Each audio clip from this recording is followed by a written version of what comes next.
Here is another root cause of a breakable compass.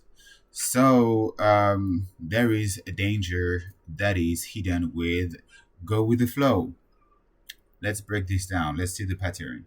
So, you desire to avoid conflict, and so you adopt a passive stance.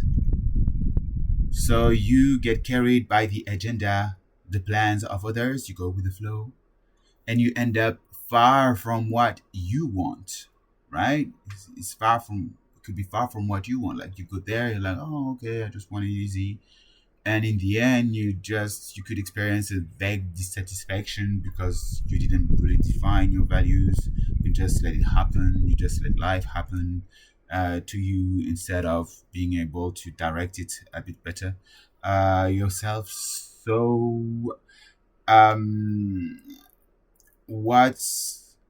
so there is a danger. You can just erase yourself a bit more in this, right?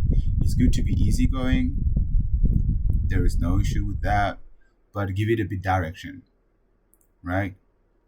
It's like I have been there, and I know that people can be placed around you and drag you in one way or another, and that your close surrounding is a social surrounding that is influencing you no matter what. So it's good to have a bit of discernment in this, a bit of values, like what do you want people to bring to you, for instance, or to bring some type of direction to your day. It's like today, I work on the value that is connection. Then all the rest, it's like I let it carry myself. I let the day carry myself, but it's gonna be revolving always around connection. And like this, you're gonna be able to direct a bit yourself and navigate life a little better.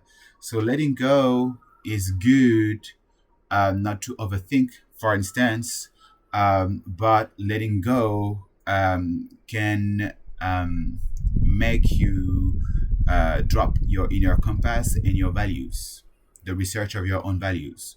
So be rooted within yourself. Conflict is not something that is bad per se. It just means that there is misalignment between your external environment and your inner environment, and you want to focus on your inner environment so that your external environment starts resembling more about would fit more what you are internally.